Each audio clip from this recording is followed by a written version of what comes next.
Hablemos de políticas públicas.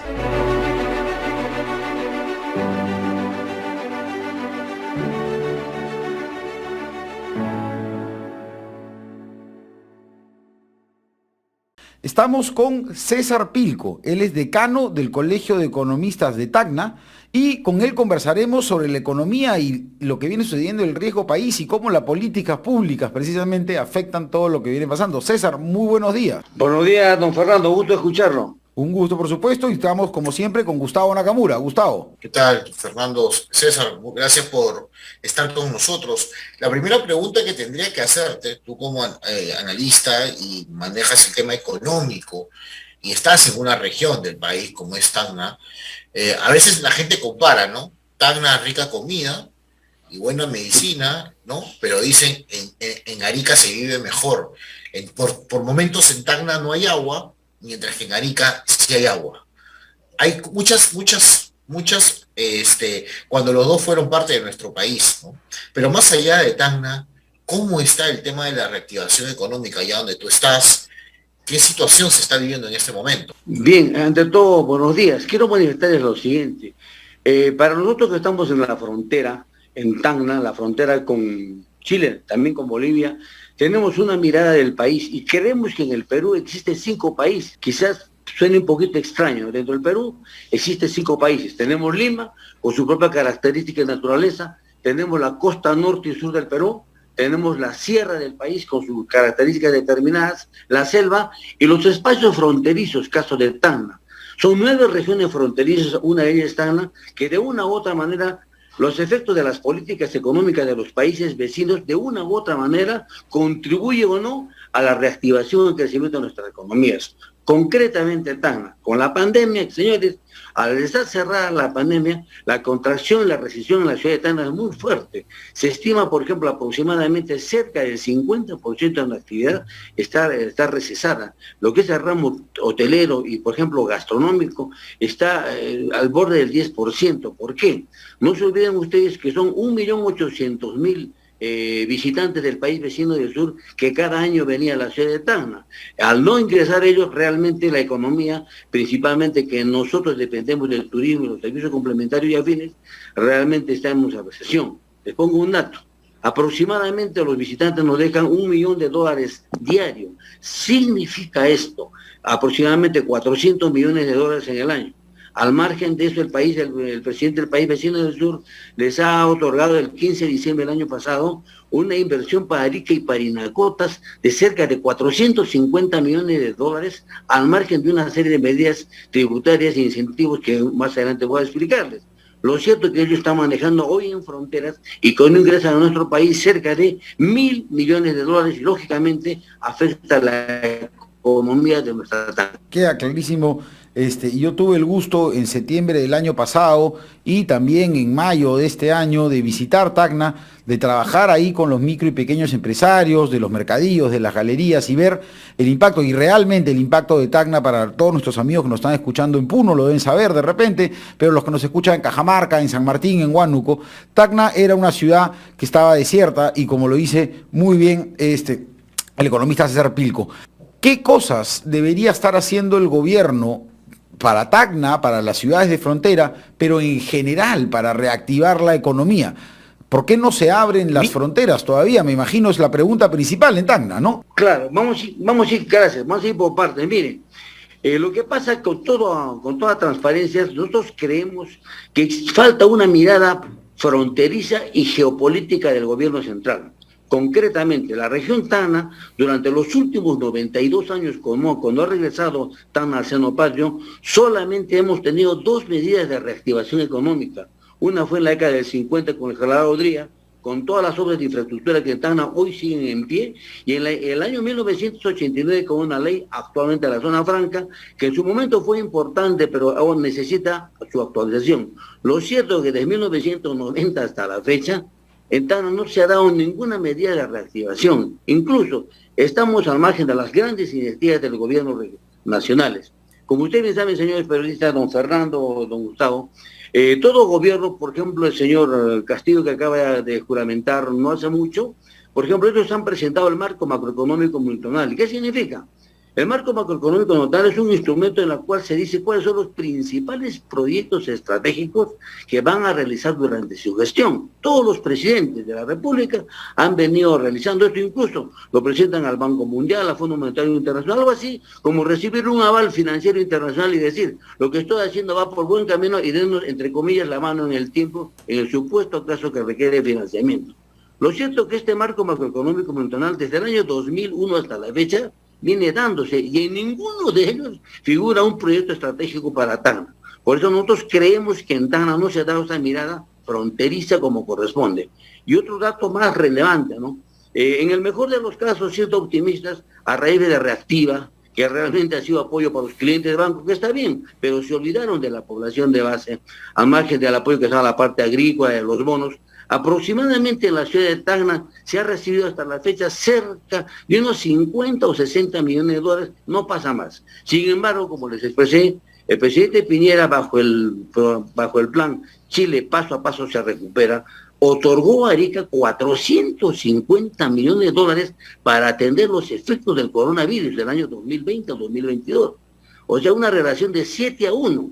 Ellos, los hermanos ariqueños recibieron $7, los hermanos taneños $1. Y no solamente eso ha dado el presidente del país vecino del sur, y eso les pido a ustedes a través de su prestigioso canal de televisión, puedan hacer eco y transmitir y hacer un debate a nivel nacional. Les pongo un dato. No solamente el gobierno de Piñera ha otorgado ese paquete, que es muy importante de dinero, sino él ha motivado 4 ejes fundamentales. Incentivar la inversión pública y privada, recuperar los empleos, impulsar a las pymes, en fin, y destrabar la parte burocrática. Pero ¿cuál es lo más importante? Ellos han establecido nuevos beneficios tributarios, esa es la preocupación. Para este periodo 2020-2022, concretamente se está apoyando a las MIPES y a los emprendimientos, bajo el concepto que las MIPES es el alma de la clase media. Señores, ha reducido el impuesto a la renta, por Dios, ha reducido el impuesto a la renta del 25 al 10% en este periodo para dinamizar y potenciar las economías, principalmente de las pymes. Está devolviendo el impuesto al valor agregado, o sea, que nosotros llamamos el IGB, como una especie de financiamiento a las empresas. Está devolviendo el 20% de los impuestos, 20% de los impuestos cuando yo compro, por ejemplo, bienes de capital en la región Arica, Parinacota, en fin, y una serie de beneficios. La pregunta es, ¿cómo en el país vecino del sur se hace eso y no se hace en el país? Es una interrogante. Otra cosa más. La economía de nosotros en la frontera, por ejemplo, vemos lo siguiente, ¿no? Es una preocupación latente y ojalá, y no hemos escuchado con todo respeto a los connotados colegas y propuestas a nivel del gobierno central en el tema de la reactivación económica del Perú. No quiero salirme del tema. Miren, en Chile, en Arica, por ejemplo, una clase, un trabajador promedio quiere hacerse su primera vivienda, aproximadamente le cobran el 2% de interés al año por hacer su vivienda, del 2 al 3%, y un crédito de consumo del 6%. Entonces, cuando nosotros bajamos la tasa de interés, se reactiva la inversión, aumenta la producción y se dinamiza la economía a través de la demanda agregada. La pregunta es, ¿cómo en Chile se entrega al 3% préstamos hipotecarios y en el Perú 4 o 5 veces más? De igual el crédito de consumo. Ese tema, nosotros creemos que si no se baja la tasa de interés en el país, difícilmente a la reactivación se esperan los logros esperados. ¿Por qué?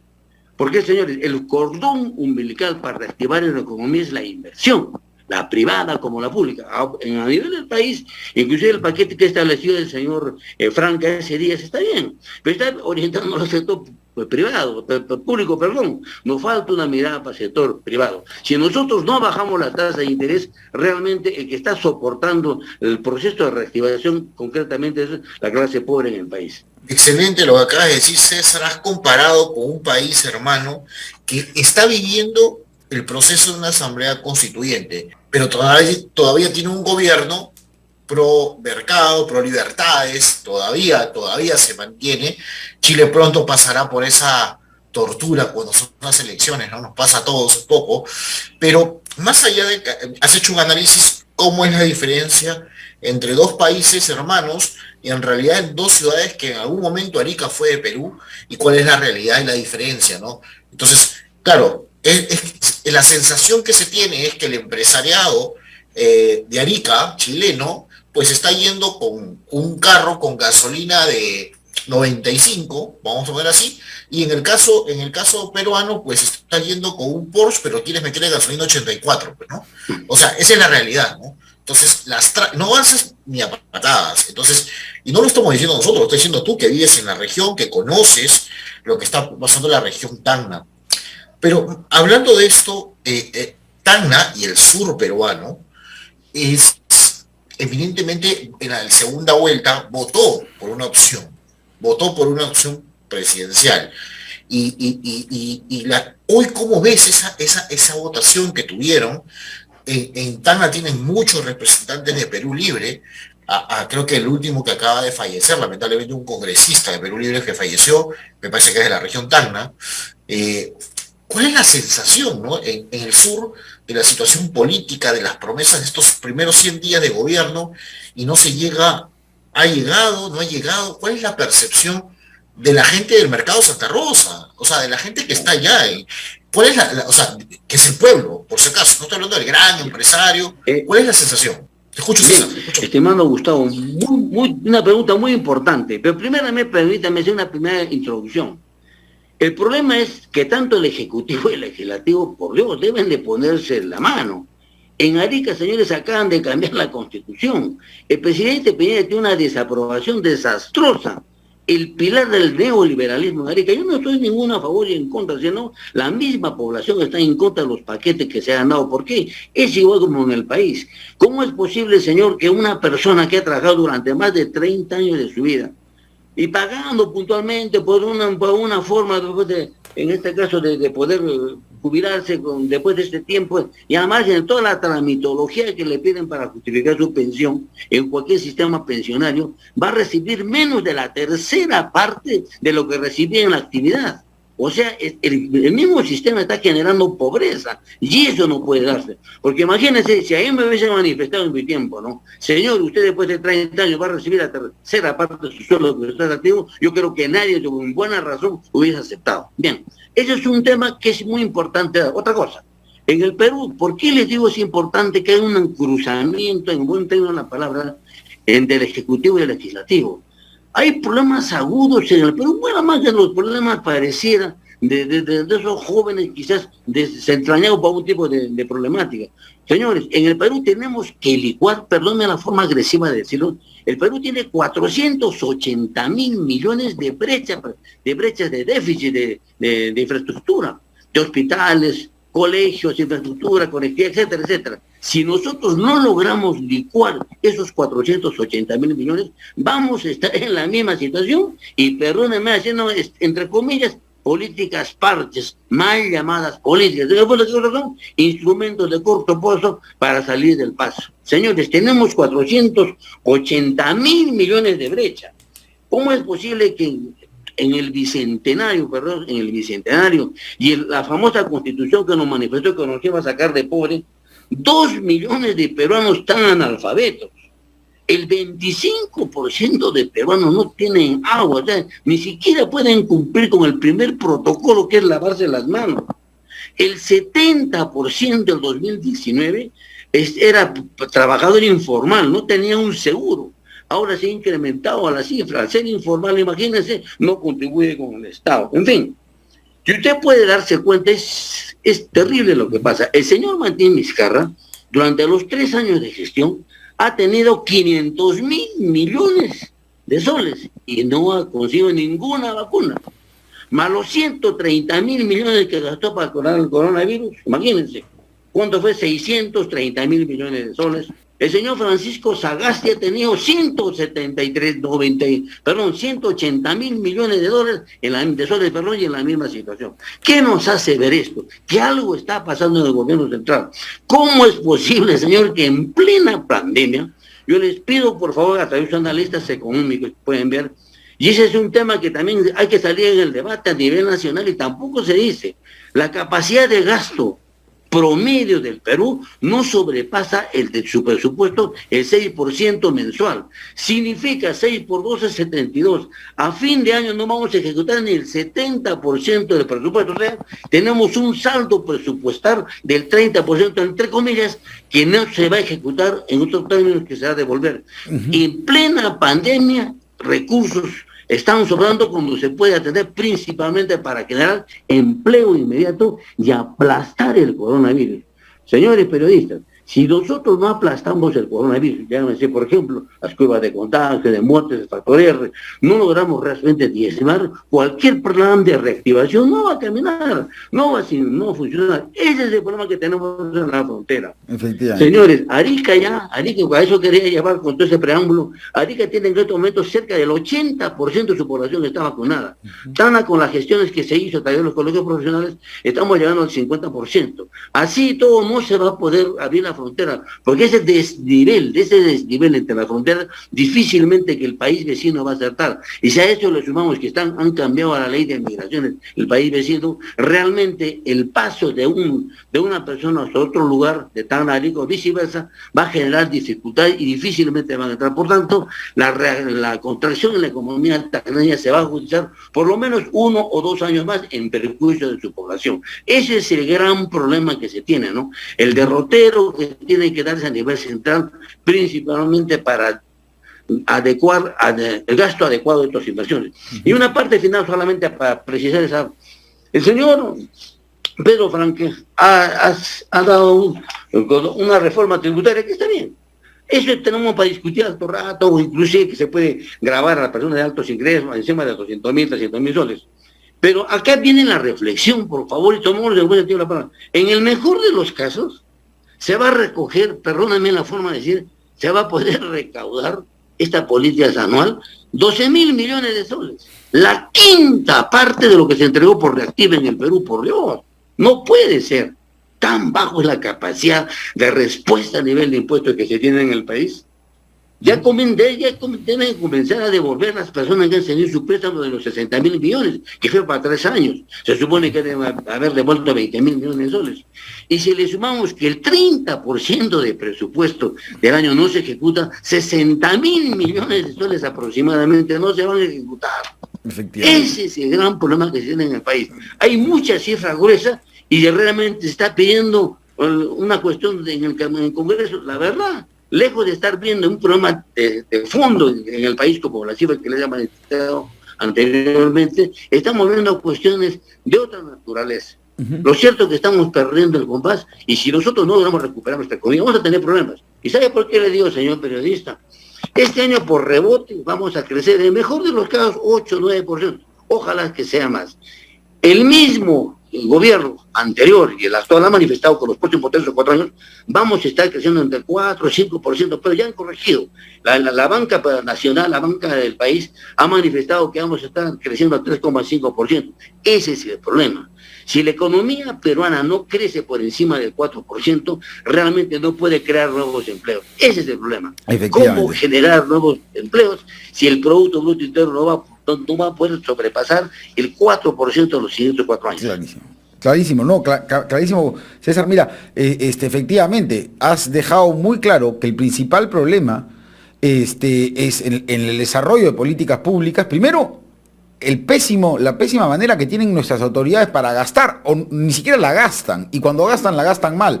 Regionales, distritales, centrales. No es culpa solamente del gobierno central, es culpa de los gobernantes que hasta ahora hemos tenido, porque tampoco es culpa de una ley o una constitución, porque los impuestos, como has dicho muy bien tú, llegan al Estado. El Estado no lo sabe gastar.